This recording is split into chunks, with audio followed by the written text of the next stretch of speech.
देखिए इस अध्याय का आपका अगला टॉपिक है, सबसे लास्ट टॉपिक है आवेशित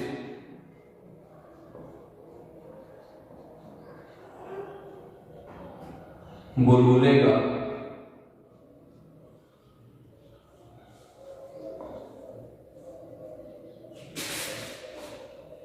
संतुलन।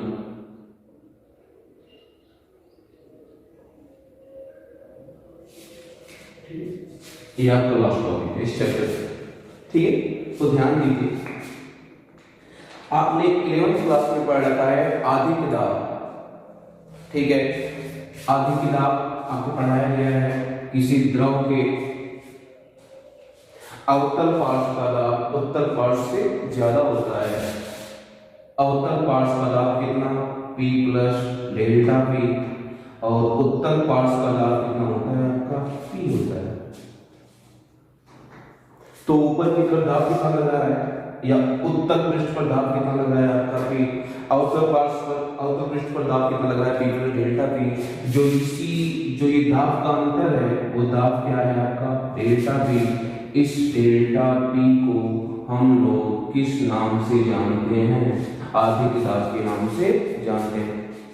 फिर हमने 11th क्लास में ये भी पढ़ रखा है इस आधी किताब का मान डेल्टा P का मान किसी द्रव की बूंद के लिए या फिर पानी के अंदर बने किसी बुलबुले के लिए कितना होता है आपका 2T अपान कितना होता है R। जबकि हवा में बने साबुन के बुलबुले के लिए या पानी के बुलबुले के लिए जो कि हवा में है उसके लिए कितना है आपका डेल्टा P बराबर 4T अपान R होता है।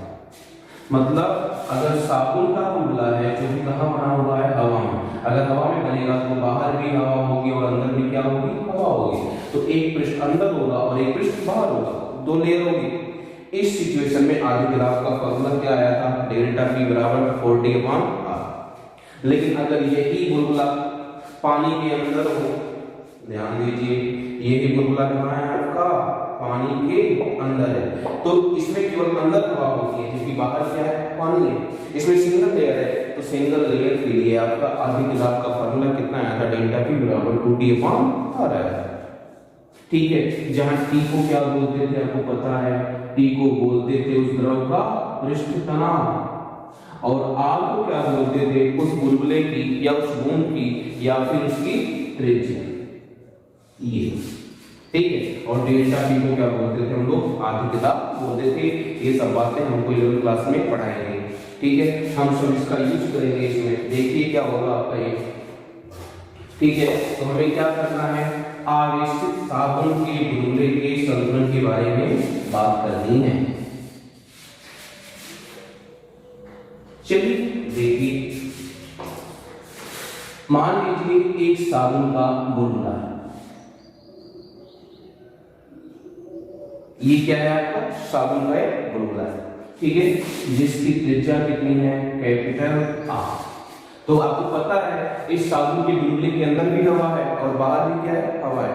तो इसका अगर हम आधी किताब लेते हैं तो इस बुलबुले का जो आधी किताब होगा, आधी किताब P एक्सटर्नल बोल सकते हैं या फिर डेल्टा P भी बोल सकते हैं, ठीक है, या फिर इसको डेल्टा P बोलते हैं। आधी किताब डेल्टा P बराबर क्या होता है, 4T अपान कितना होता है R। इक्वेशन नंबर क्या हो गया आपके पास, 1, ठीक है। सबके बारे में बता देंगे, जहां T को क्या बोलते हैं, साबुन के घोल का पृष्ठ तनाव, साबुन के घोल का पृष्ठ तनाव है, जबकि कैपिटल R क्या है, बुलबुले की त्रिज्या है, जबकि कैपिटल R बुलबुले की त्रिज्या है, ठीक है। अब यहां पर ध्यान दो, अगर हम इसको आवेशित करेंगे, ठीक है, तो आवेशित करने का हमें पता है जब किसी चालक के पृष्ठ को आवेशित किया जाता है तो उसके बाहर की तरफ एक दाब लगता है, आपको पता है अच्छी तरह, ठीक है। ठीक इसी प्रकार अगर हम लोग इसको चार्ज करेंगे, चार्ज करने के बाद इसमें बाहर की तरफ एक और दाब लगेगा, वो दाब क्या कहलाता है आपका, विद्युत दाब। उस विद्युत दाब का मान कितना होता है, Pe, ठीक है। तो विद्युत दाब की बात करेंगे विद्युत दाब कितना होता है Pe बराबर कितना होता है आपने निकाल रखा है सिग्मा स्क्वायर अपॉन 2 एप्सिलॉन 0। इसका मतलब पहले तो केवल आगे की तरफ कितना था डेल्टा पी, वो कहां लग रहा था बाहर की तरफ लग रहा था, लेकिन आवेशित करने के बाद एक और अतिरिक्त दाब लग रहा है, वो दाब क्या है आपका विद्युत दाब P।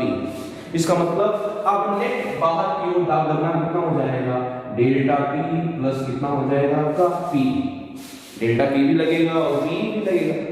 ठीक है, अब इन दोनों को मिलाकर कौन संतुलित करेगा 40/R संतुलित करता है। इसका मान किसके बराबर हो जाएगा दोनों का योगफल 40/R के क्या हो जाएगा बराबर हो जाएगा। और अगर हम लोग यहाँ से आगे की तरफ डेल्टा P का मान वापस निकालेंगे तो 40/R माइनस कितना हो जाएगा Pe, या फिर डेल्टा P बराबर 40/R माइनस Pe का मान कितना हो जाएगा सिग्मा स्क्वायर बटा 2 एप्सिलॉन 0।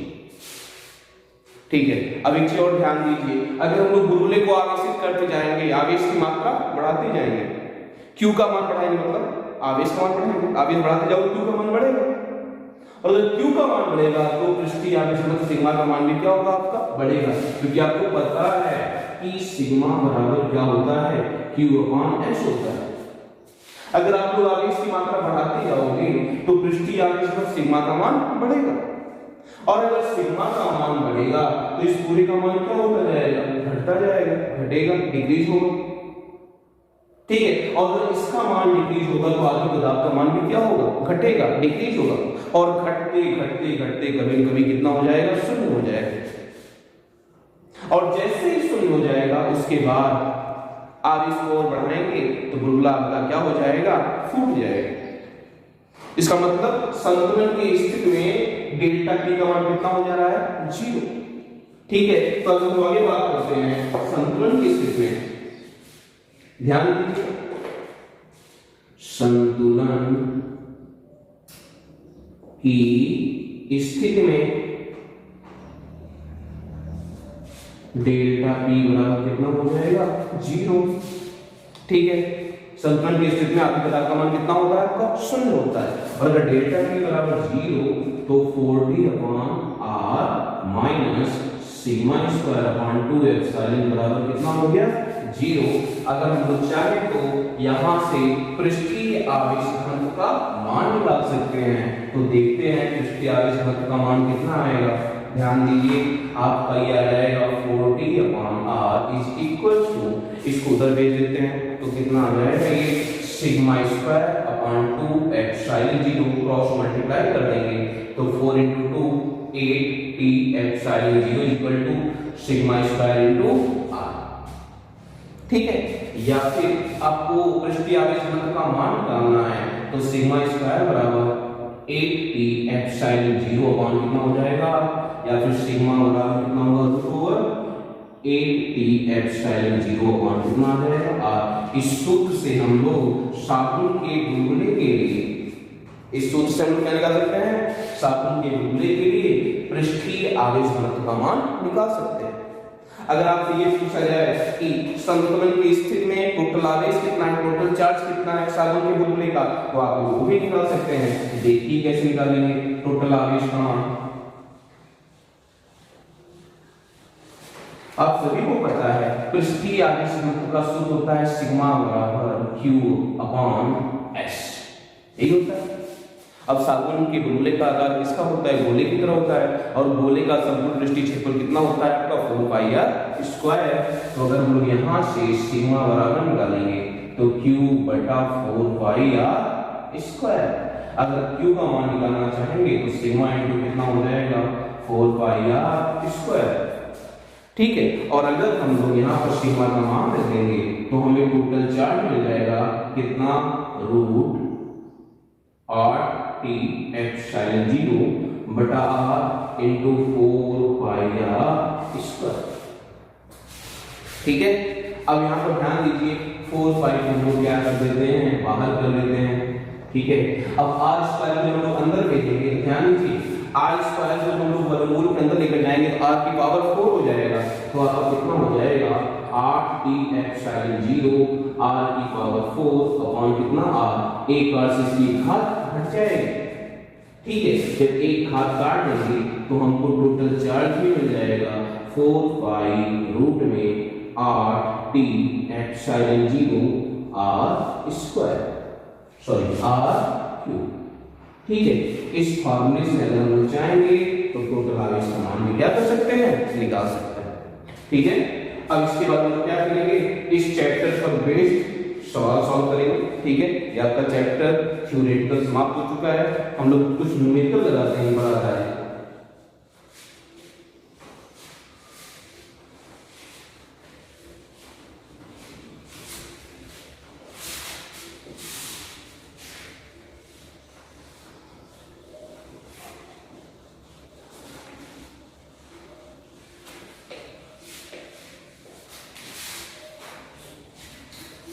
चलिए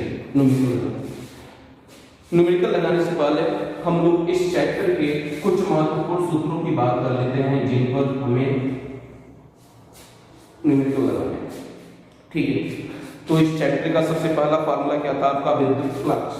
विद्युत फ्लक्स का प्रतीक क्या होता है, फाई, और फाई ई बराबर क्या होता है, विद्युत क्षेत्र की तीव्रता और सरफेस वेक्टर के अदिश गुणनफल को हम लोग विद्युत फ्लक्स कहते हैं।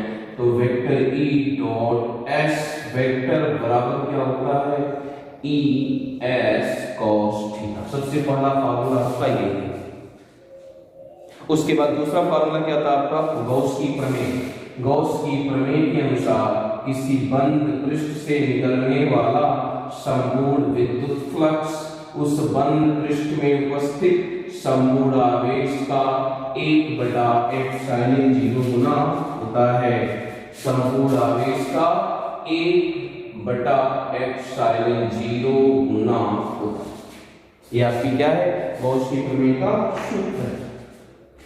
उसके बाद एक आपका और महत्वपूर्ण सूत्र है, वो क्या है, अनंत लंबाई के रेखीय आवेश के कारण विद्युत क्षेत्र की तीव्रता E बराबर आया था आपका 1/4 पाई ε0 टू लैम्डा अपॉन कितना आया था, r। ये क्या है, अनंत लंबाई के रेखीय आवेश के कारण विद्युत क्षेत्र की तीव्रता का सूत्र है। उसके बाद आपका आया था, वो क्या था, किसी अनंत आकार के चालक प्लेट, सॉरी सबसे पहले क्या था, किसी अनंत आकार के कुचालक प्लेट के कारण विद्युत क्षेत्र की तीव्रता वो कितना आया था, E बराबर सिग्मा अपॉन 2 एप्सिलॉन 0। ये किसके लिए था आपका, अनंत लंबाई के रेखीय आवेश के कारण, रेखीय आवेश के कारण। ये किसके लिए था, अनंत आकार के या परिमित आकार के कुचालक प्लेट के कारण था, कुचालक प्लेट के कारण। जबकि चालक प्लेट के कारण कितना आया था, E बराबर सिग्मा अपॉन एप्सिलॉन 0। ये किसके कारण था आपका, चालक प्लेट के कारण। ठीक है, उसके बाद किसी गोले के पृष्ठ पर विद्युत क्षेत्र की तीव्रता, किसी गोले, ठीक है, चाहे वो आपका चालक गोला हो चाहे कुचालक गोला हो, दोनों के लिए E बराबर आया था 1/4 पाई एप्सिलॉन 0 Q बटा कैपिटल R स्क्वायर, जहां कैपिटल R क्या था, उस गोले की त्रिज्या थी, कैपिटल R। ये हो गया। ठीक है, तो हमारे लगभग जितने भी सवाल हैं वो सब इन्हीं सूत्रों पर क्या है, आपके बेस्ड है। ठीक है, और एक आपको मुझे निकाल रखा था विद्युत दाब। विद्युत दाब का सूत्र आया था सिग्मा स्क्वायर अपॉन 2 एप्सिलॉन 0। उसके बाद एकांक आयतन की ऊर्जा भी आएगी, एकांक आयतन की ऊर्जा आएगी U is equal to sigma square upon 2 epsilon 0। ठीक है, उसके बाद आपने साबुन के बुलबुले के बारे में भी पढ़ा हुआ है। ठीक है, उसमें आपका फार्मूला क्या आया था, या उसको कोई जरूरत नहीं, बात देखेंगे क्या था। ठीक है, तो हमें जो सवाल दिए गए हैं वो लगभग इन्हीं सभी सूत्रों पर क्या है, आपके बेस्ड है। ठीक है, तो चलिए हम बताते हैं पहला सवाल, न्यूमेरिकल्स, अंक प्रश्न।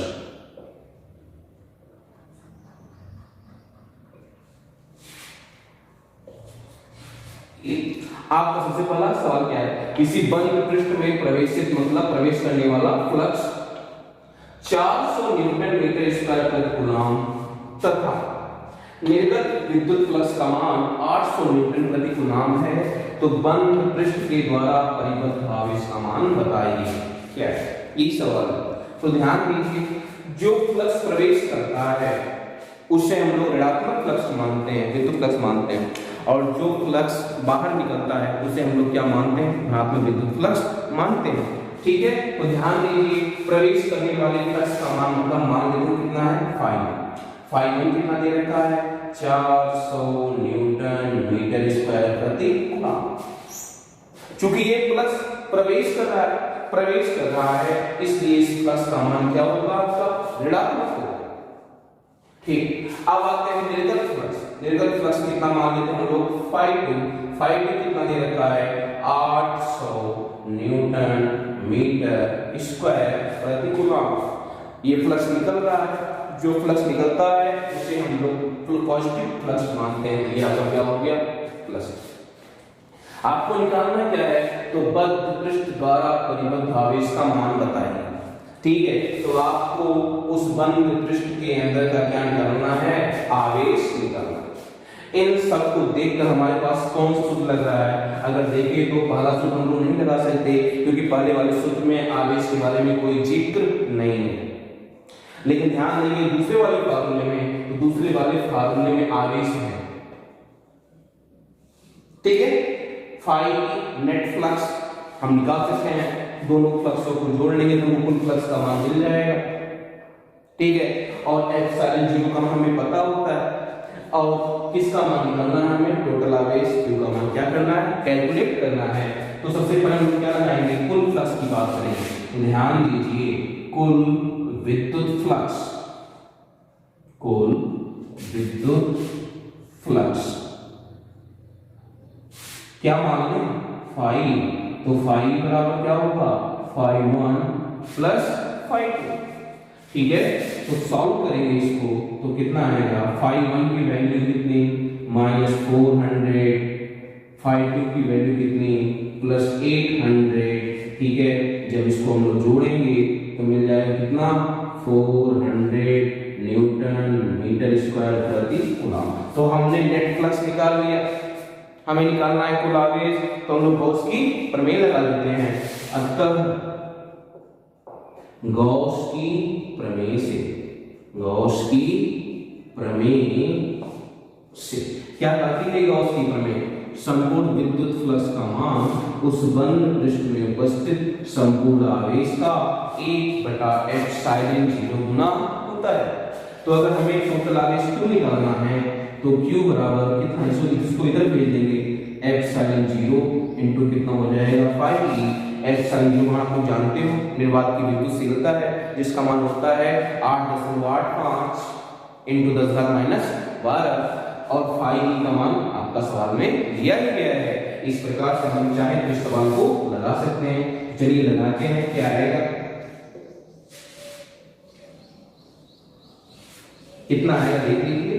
टोटल आवेश Q एप्सिलॉन 0 का मान आपको पता है 8.85 10⁻12। ठीक है, और मात्रक आपको पता है क्या होता है, कूलम स्क्वायर प्रति न्यूटन मीटर स्क्वायर। ये इसका क्या होता है, मात्रक होता है। अब 5e नेट फ्लक्स का मान कितना है, इनटू 400 न्यूटन मीटर स्क्वायर प्रति मतलब बटा कितना आ गया, कूलम। तो आप ध्यान देंगे न्यूटन मीटर स्क्वायर से न्यूटन मीटर स्क्वायर कट जाएगा, कूलम से कूलम की घात कट जाएगी। यहां से आपको मिल जाए कितना, Q बराबर, इसको मल्टीप्लाई कर लें तो 8.85 इनटू 10⁻12। आप 400 को 4 इनटू 10 की घात 2 भी लिख सकते हैं, 400 को आप 4 इनटू 10 की घात 2 लिख सकते हैं। सभी मात्रक कट चुके हैं, केवल एक मात्रक बचा हुआ है, वो केवल क्या है, आपका कूलम। ठीक है, अब इसी को लोग क्या करेंगे, मल्टीप्लाई कर देंगे, हमारा आंसर आ जाएगा। तो हमें नेट आवेश मिल गया कितना, 4×5 20, कितना हो जाएगा, 4×5 20, 8 34 3 ठीक है, इसका मल्टीप्लिकेशन करने के बाद कितना आ गया 35.4, ठीक है, इनटू 10 घात -12 प्लस कितना 2, आपको पता है गुणा करने पर आधार समान होने पर घातें जुड़ जाती है, तो -12 प्लस 2, मात्रा की बात करेंगे तो गुना, या फिर q बराबर 35.4 इंटू 10 घात 12 और 2 जोड़ेंगे तो कितना आएगा -10, या फिर q बराबर 3.54 इंटू, ध्यान दीजिए दशमलव को यहाँ से यहाँ शिफ्ट करेंगे तो 10 घात प्लस 1 आ जाएगा, ठीक है, इंटू 10 घात -10 गुणाम, या फिर q बराबर 3.54 इंटू 10 घात -9 गुना, आप चाहे तो यहीं पर छोड़ देंगे, ये यहाँ पर क्या हो जाएगा आंसर हो जाएगा। और कुछ और कन्वर्ट करना चाहते तो कर सकते थे 3.54, आपको पता है 10 घात -9 मतलब नैनो होता है, 10 घात -6 माइक्रो, 10 घात -3 मिली, 10 घात -9 नैनो, 10 घात -12 पिको, ठीक है, तो अगर 10 घात -9 हटाएंगे तो आपको नैनो लिखना पड़ेगा और साथ में क्या है आपका कूलाम, तो उस बंद पृष्ठ के अंदर नेट आवेश कितना था 3.54 नैनो कूलाम था, ये भी आपका आंसर हो सकता है, ठीक है, तो आपका एक सवाल हो गया, राजस्थान बोर्ड में 2020 में आ चुका है, कुछ दिन पहले ही आया था आरबीएससी बोर्ड में। सवाल क्या दिया गया था, एक इलेक्ट्रॉन 0.1 मीटर त्रिज्या के वृत्ताकार पथ पर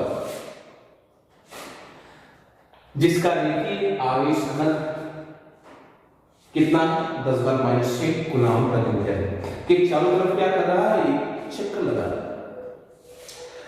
तो इलेक्ट्रॉन के वेग का मान ज्ञात कीजिए, जबकि इलेक्ट्रॉन का द्रव्यमान दे रखा है 9 × 10⁻31 किलोग्राम और इलेक्ट्रॉन का चार्ज भी दे रखा है कितना 1.6 10⁻19 कूलम, ठीक है।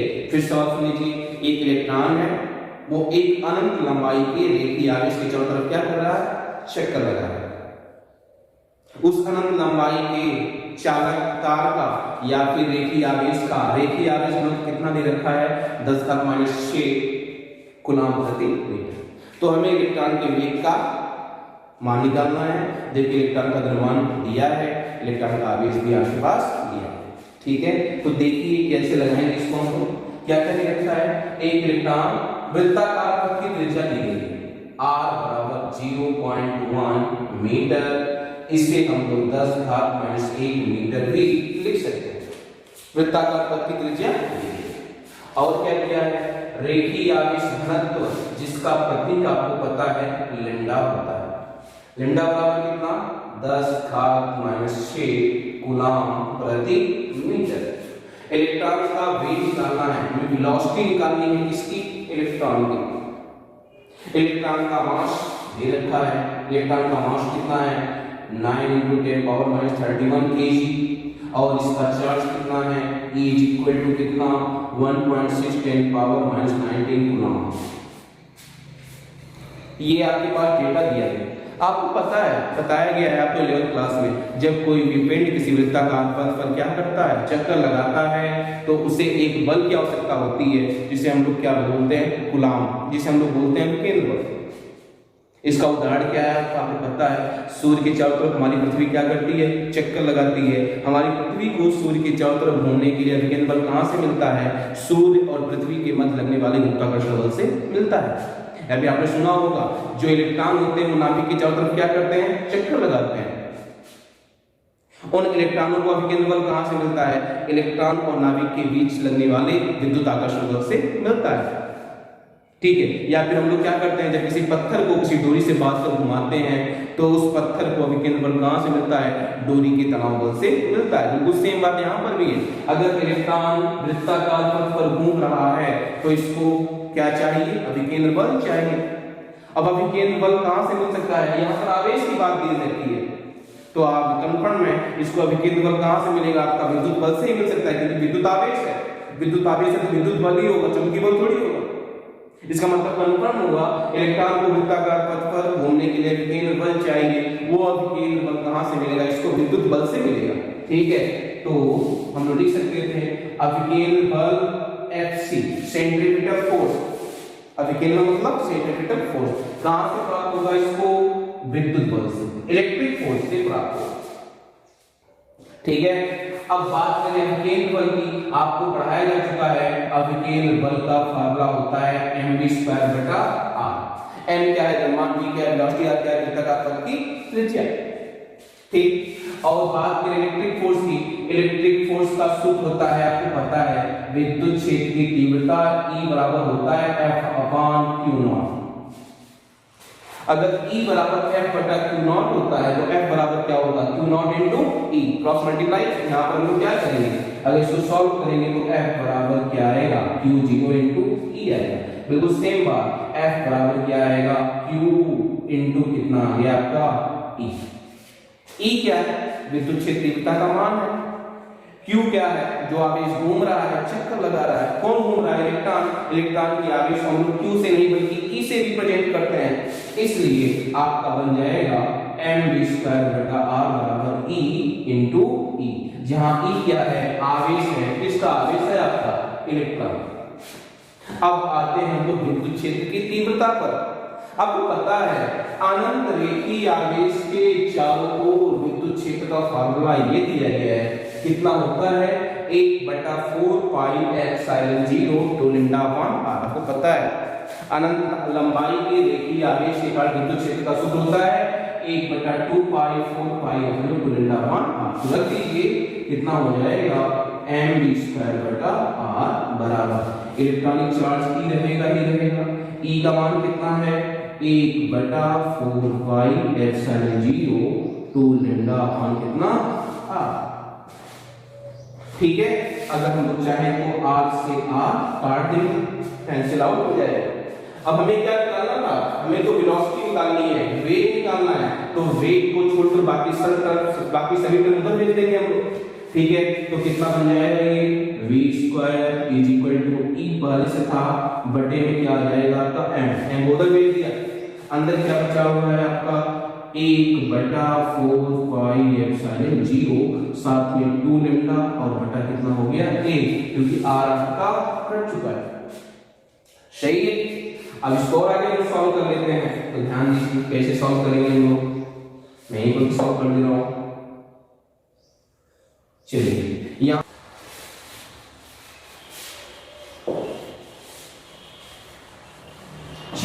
यहाँ पर हम सॉल्व करते हैं इसको, तो कितना आ जाएगा आपका? v² कितना है आपका? E। इलेक्ट्रॉन का चार्ज कितना होता है? दे रखा है 1.6 10⁻⁻⁻⁹ गुना। ठीक है, उसके बाद बटा कितना है आपका? m। बटा m क्या है? इलेक्ट्रॉन का द्रव्यमान है। इलेक्ट्रॉन का द्रव्यमान भी आपका दे रखा है, कितना? 9 × 10⁻⁻31 किलोग्राम। ब्रैकेट। ठीक है, आपको पता है 1/4 पाई एप्सिलॉन 0 का मान कितना होता है? 9 × 10⁹9। 9 × 10⁹9। ठीक, 2 λ। 2 लैम्डा की वैल्यू दी गई है सवाल में, कितना? 10⁻⁻6। ठीक है, यहां से कितना हो जाएगा? ध्यान दीजिए, 9 से 9 कट जाएगा, मिल जाएगा v² = 1.6 × 2 × 10⁻⁻19 × 10⁻9 × 10⁻6 बटा 10⁻31। ठीक है, अब यहां से आपको क्या मिल जाएगा? v² = 16 × 2 कितना हो जाएगा? 32। एक अंक के बाद 3.2 बन जाएगा। 10 घात कितना? -19। 10 घात कितना? 9। 10 घात कितना? -6। अब ये 10 घात -21 ऊपर जाकर क्या बन जाएगा? 10 घात + 21। ठीक है, तो यहां से आपको मिल जाएगा v² बराबर 3.2 10 घात। ध्यान दीजिए, 31 और 40, 40 में से 25 घटा दें, क्योंकि 19 और 6 -25 हो जाएगा। 40 - 25 कितना हो जाएगा आपका? +15। फिर से देख लीजिए, 19 से 25 31 को 40 40 में जाएगा कितना बचेगा आपका 15। इसे हम लोग क्या लिख सकते थे v square is equal to 32 into 10 घात 24। हमने 10 से मल्टीप्लाई कर लिया, 10 से मल्टीप्लाई करेंगे 3.2 से 32 बन जाएगा और इसकी एक घात कम हो जाएगा, इसका 14। ठीक है, तो उसके बाद अगर हम v का मान निकालेंगे तो रूट ओवर 32 into 10 घात 14। और अगर हम इसको आगे सॉल्व करते हैं तो देखिए कितना आएगा, ये कितना आ गया आपका v इक्वल टू 32 का रूट कितना होता है 4 रूट 2 आपको पता है, इनटू 10 घात 14 का वर्गमूल कितना होगा 10 घात 7। तो v बराबर रूट 4 रूट 2 का मान कितना होता है 1.414 होता है। 2 का वर्गमूल कितना होता है 1.414 इनटू 10 घात 7, या फिर v बराबर मल्टीप्लाई कर दीजिए